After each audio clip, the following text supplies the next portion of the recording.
నాయకత్వ పటిమ, తెలంగాణకు మీద వాళ్ళకున్న కమిట్మెంట్ కేసీఆర్ గారికి ఏంది అంటే కాలంతోని పోటీ పడుతూ 80 మీటర్ల నుంచి 620 మీటర్లకు నీళ్లు ఎత్తిపోసే ప్రాజెక్ట్, గ్రావిటీ ప్రాజెక్ట్ కాదు ఇది. బాహుబలి మోటార్లు పెట్టి అద్భుతాలు చేసే ప్రాజెక్టుకు ఎక్కడ బెస్ట్ పాయింటో దేవులాడి తుమ్మిడిఎట్టి కింద ప్రాణహిత గోదావరి కలిసినాక ఎండల్లో కూడా నీళ్లు దొరికే ప్రాంతమైంది, కరువుల నీళ్లు దొరికే ప్రాంతమైందని దేవులాడి పట్టుకొని ఇక్కడ మనం ఎక్కడైతే కూర్చున్నామో అక్కడ ఈ ప్రాజెక్టుకు పునాది రాయేసింది కేసీఆర్. ఇలా కొంతమంది మూర్ఖులు, నేను ఇక అంటే బాధపడతారేమో కానీ వాళ్ళు మాట్లాడుతుంటే బాధ అనిపిస్తా ఉన్నది. ప్రపంచంలో అతిపెద్ద లిఫ్ట్ ఇరిగేషన్ ప్రాజెక్టు కాళేశ్వరం, భారతదేశంలో కాదు ప్రపంచంలోనే అతిపెద్ద లిఫ్ట్ ఇరిగేషన్ కాళేశ్వరం. అట్లాంటి కాళేశ్వరాన్ని కేసీఆర్ గారు 4 ఏళ్ల లోపలనే పూర్తి చేసిండ్రు. ఇవాళ అంత పెద్ద ప్రాజెక్టులో చిన్న చిత్కా ప్రాజెక్టు కాదు. ఒక కాళేశ్వరం అంటే మీకు చాలాసార్లు చెప్పినా మళ్ళీ చెప్తా ఉన్నా, కాళేశ్వరం అంటే ఒక బ్యారేజ్ కాదు, ఒక రిజర్వాయర్ కాదు, ఒక పంప్ హౌస్ కాదు, ఒక సబ్ స్టేషన్ కాదు. కాళేశ్వరం అంటే ఒక మేడిగడ్డ కాదు, కాళేశ్వరం అంటే ఒక అన్నారం కాదు, కాళేశ్వరం అంటే ఒక సుందిల్ల కాదు.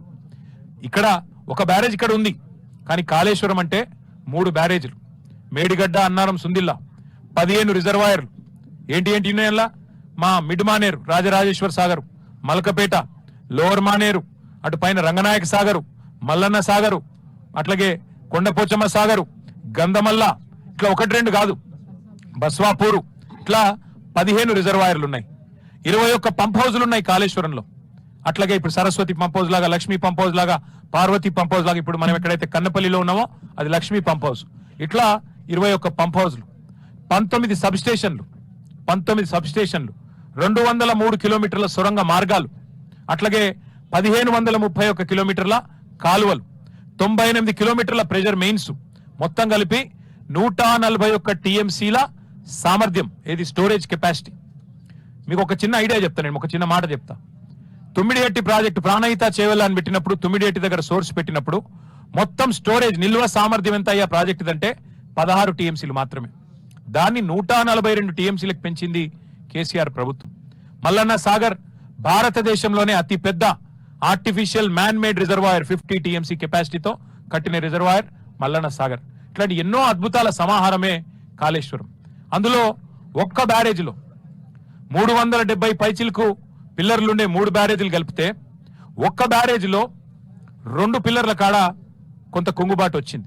సరే, అందులో కూడా లంగతనం ఉందనేది మా అందరి అనుమానం. అందులో కూడా ఎలక్షన్ల ముంగట్నే జరిగింది, ఏమో జరిగింది, కొంతమంది దుర్మార్గులు ఏదో చేసిండ్రు, ఎలక్షన్లు గెలిచేందుకు కేసీఆర్ ను బద్నాం చేసేందుకని ఒక అనుమానం కూడా మాకున్నది. వాస్తవం ఏంది అంటే ఎక్కడైతే 2 పిల్లర్లు కుంగినాయో ఆ 2 పిల్లర్లు లేదా మొత్తం బ్లాక్, దాన్ని మొత్తం తీసేసి మళ్ళా కట్టినా అయ్యే ఖర్చు 400 కోట్లు, కేవలం 400 కోట్లు మాత్రమే. ఆ బ్లాక్ మొత్తం కట్టినా అందులో రూపాయి కూడా మళ్ళీ ప్రజల మీద పడేది లేదు. ఎల్ఎన్టీ అనే సంస్థ ముంగటికి వచ్చింది, చెప్పింది ఆ 400 కోట్లు మేము కట్టిన మా ప్రాజెక్ట్ నుంచి డిఫెక్ట్ లయబిలిటీ పీరియడ్ లోనే ఉన్నది, మొత్తం పైసలు మేము పెడతాం, మేము కడతాం, మాకు అవకాశం ఇవ్వండి అంటే ఇప్పటికి 30 నెలలు అయిపోయాయి, 31 నెలలు అయిపోయింది. 31 నెలలు అయిపోయినా కనీసం ఒక అడుగు ముంగట పడలే. ఇవాళకి కూడా ఒకటే పట్టుకున్నాడు, కాళేశ్వరం కూలేశ్వరం అయిపోయింది, కాళేశ్వరం కూలేశ్వరం అయిపోయింది అని చెప్పి పనికి మాలిన మాటలు, పసలేని విమర్శలు తప్ప ఇంకొకటేమి కాదు. ఇక్కడ ఒక చిన్న ఇంపార్టెంట్ విషయం మీకు చెప్పాలా.